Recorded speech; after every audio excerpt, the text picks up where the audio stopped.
Welcome to episode 5 of Teach with Mr. Hawkins. Today's book is A Drop of the Sea by Ingrid Chabbert.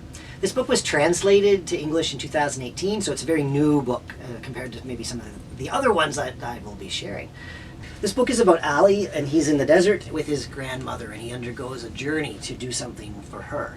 And if you're doing themes in your studies or your teaching, it does dreams and personal goals and finding happiness are all themes that are strong in this book, and it would be good for doing.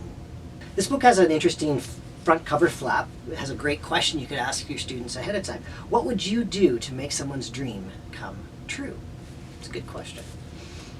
Before reading this book, I would ask my students, have them look at the cover, and I would ask them, what is the setting of the story?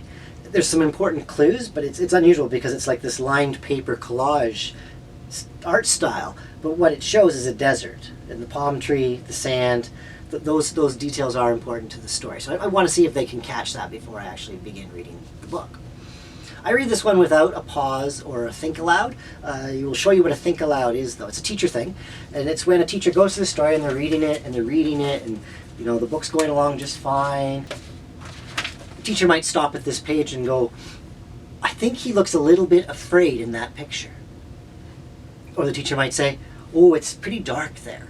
And the reason a teacher does a think aloud is just to give the students a little hint that might get them questioning or give them that little piece they might need to understand deeper. So that's what a think aloud is.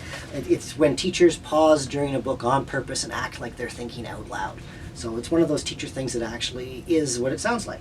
In this book, the one think aloud that maybe makes sense to do for the students is Ali is getting a bucket of water at the ocean. He's going to carry it back to his grandmother. So a very natural think aloud to do is, oh, I think his water won't make it all the way back. I predict that it will dry up.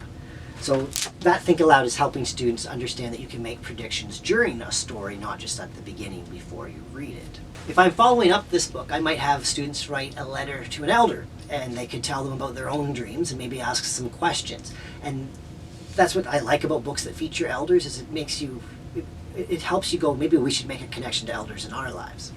Other things this book is good for. There's only 2 characters in the story, but they lend themselves to character trait analysis as they say and do some interesting things. You can help younger students with this kind of question by having a list of common character traits posted. And they just pick a word off the list they think fits and give their proof. You could also provide a sentence starter. This is when a teacher puts part of a sentence up on a board or provides it on a page and the students complete it. Here's some examples. Ali is because he...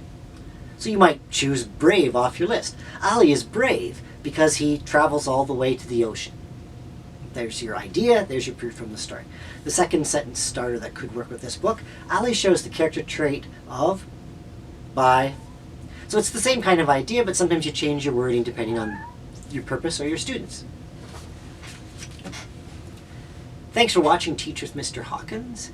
Please subscribe, that's our feedback that helps us know to make more videos. Thanks for joining us.